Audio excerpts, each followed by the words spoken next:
It was a peaceful sunny day. My sweet daughter, Emma, was holding my hand and smiling up at me.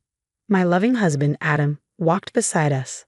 I felt so happy until I saw him. Well, well, long time no see, he said, smirking.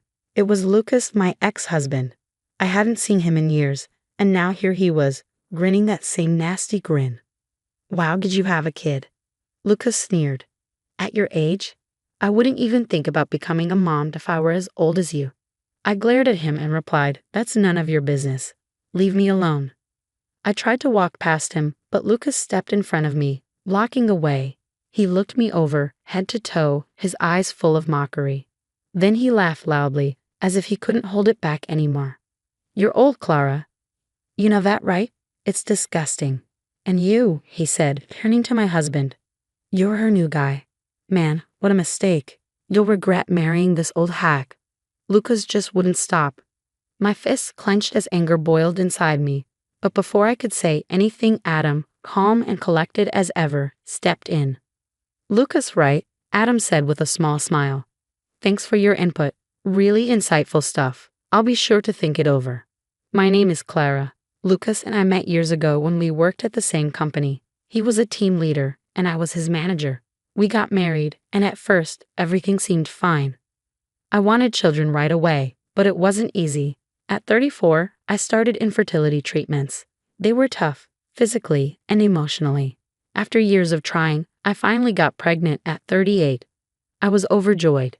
Being pregnant at an older age came with challenges. On top of that, I had to juggle work while preparing for motherhood. It was overwhelming, but the happiness of carrying my child made it all worth it. I dreamed of a happy family with Lucas and our baby, but Lucas didn't see it the same way. Fertility treatments are expensive, and I spent most of my savings on them. The side effects left me feeling sick and exhausted, and I couldn't perform at work like I used to. Eventually, I switched jobs for something less demanding, but it came with a pay cut. My salary was half of what it used to be. That's when Lucas started to change. I realized he'd admired me for my ambition and success.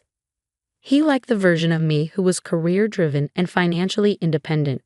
Once I shifted focus to starting a family, Lucas grew distant and cold. In the end, the man I thought I'd build a life with showed me his true colors. Lucas married me because he liked how much money I made. That was his real reason. But after we got married, I told him I wanted to have a baby. When I changed jobs to focus on fertility treatments that were expensive, Lucas couldn't accept it. One day, he handed me divorce papers. Just like that, he left me. I was shocked by how quickly our marriage ended, but I didn't have time to dwell on it. I was carrying my baby, and I had to be strong for her. I promised myself I'd raise her well, no matter what. I explained my situation to my company and worked harder than ever. With the support of my parents, I was able to give birth to my daughter, Emma. The first time I held her in my arms, I felt like the happiest person in the world. Tears of joy streamed down my face. But someone else was even happier than I was, my new husband, Adam. Adam and I first met as business partners at my old company. We got along well at work, and he was genuinely disappointed when I resigned. A while later, we crossed paths again at my new job, working as partners once more. He learned about everything I had been through and was so kind and understanding. We always respected and liked each other, and before long, we grew close outside of work too. Before Emma was born, Adam and I got married. For the first time in years, I felt truly happy. Adam loved Emma like she was his own daughter. In fact, he adored her so much that he was sometimes overprotective. When I got sick after giving birth, Adam insisted that I rest. He took over the housework and cared for Emma all by himself. I knew Adam truly loved both of us. One sunny day, we decided to take a walk at the park. Emma fell asleep in her stroller shortly after we arrived. As we strolled, I noticed a familiar figure walking ahead of us.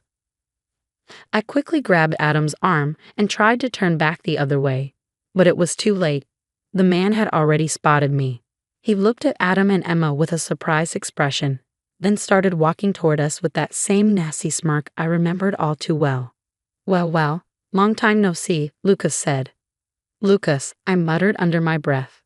Long time, he repeated, still grinning. Did you have a kid? Yeah. Got a problem with that? I shot back. No, I'm just amazed. How could someone your age even become a mother? He sneered. That's none of your business. Leave us alone, I replied firmly, trying to keep my voice steady. As I tried to walk past him, Lucas stepped in front of me, blocking the way. His eyes swept over me from head to toe.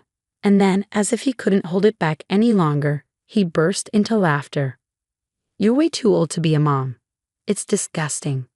He kept going, relentless as always, and then he glanced into Emma's stroller. And your kid? Wow, she's as ugly as you are, Lucas said with a cruel laugh. Don't you dare say another word, I said through clenched teeth. If it were just about me, I might have let it go. But insulting my daughter, that was too much. I took a step forward, ready to stand up to him. But before I could say anything, Lucas's eyes shifted to Adam, who stood calmly beside me. And you must be the new husband, Lucas said, still grinning.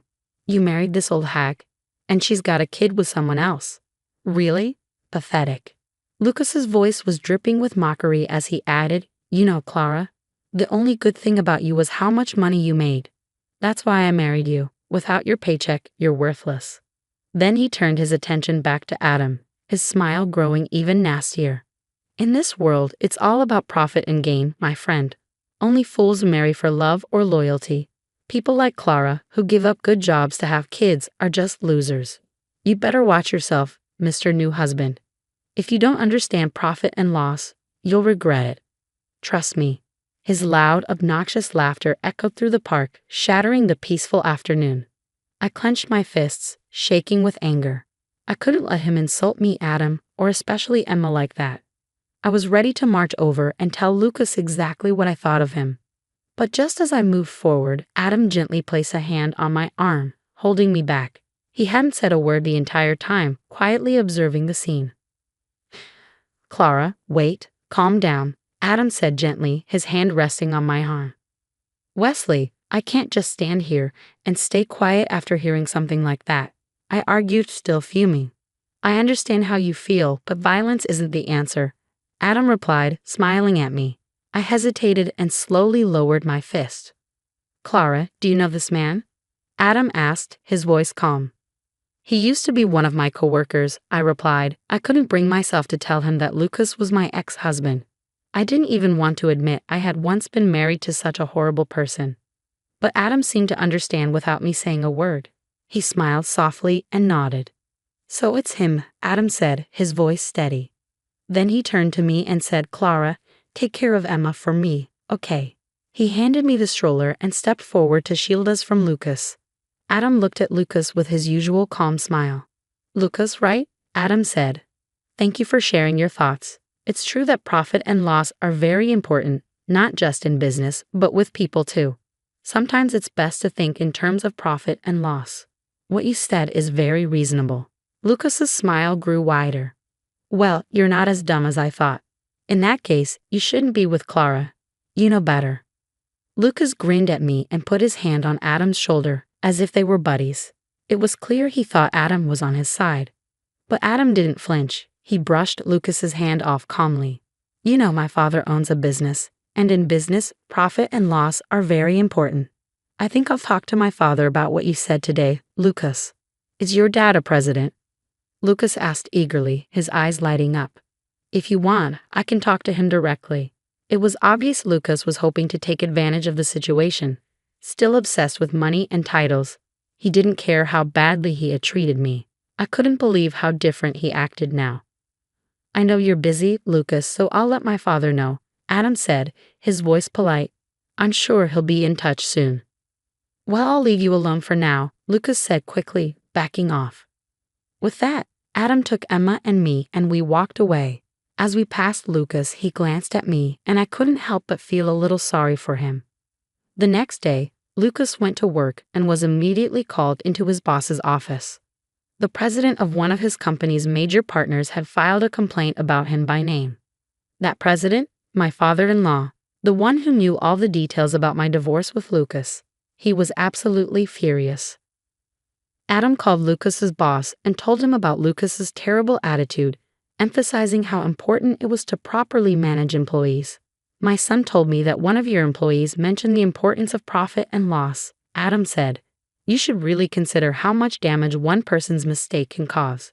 When Lucas's boss finally understood what had happened, he called me. Hello. Clara, I'm sorry. Lucas's voice came through the phone. I was caught off guard by his apology. I knew he'd call me eventually, but I didn't expect it so soon. He must have been in a real rush to apologize over and over again. I'm really sorry. Please forgive me. Forgive you? After everything you said? I thought to myself, what's going on? Did my father-in-law talk to you?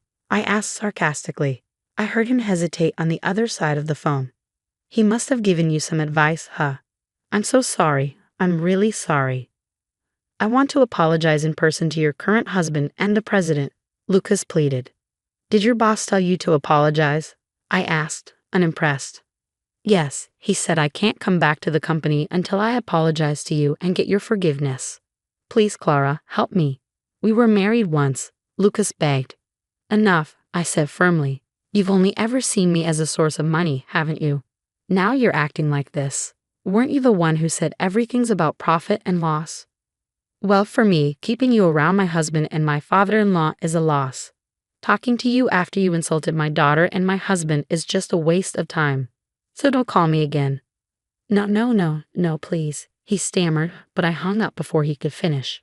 He had said so many hurtful things to me, and though I still didn't feel like I had said enough, I felt a little better. I could imagine him panicking at that moment. Soon after, Lucas' reputation took a big hit. He'd always been someone who looked down on others and had a poor reputation to begin with. When we worked together, I often had to clean up after his messes, but after I left the company, no one was left to cover for him. The frustration with Lucas began to grow both within the company and beyond. It turned out that Lucas's boss was furious with him because my father-in-law's company was one of their biggest clients. In the end, Lucas had no choice but to quit his job since things had gotten so bad. Now he's struggling to find a new job. I even received a long email from him asking me to help him find a new position. In one of his emails, he wrote something like, I know I said awful things, but I still love you, Clara. How disgusting. Rumor has it that after our divorce, he started dating a much younger woman. But when he lost his job and couldn't find another, she left him. Well, he got exactly what he deserved. He's been sending me emails saying things like, it's your fault I'm in this terrible situation, so you should help me, or you should help me because I still love you. It's like karmic retribution. I've been ignoring all his emails, but lately the frequency of them has been increasing. I'm considering blocking him for good. As for me, I'm still living happily with my loving husband Adam and our daughter Emma. Recently, Emma has started talking, and I can't take my eyes off her. She's growing up so quickly. Adam, my in-laws, and I all love her so much. I just want to keep this family happy forever.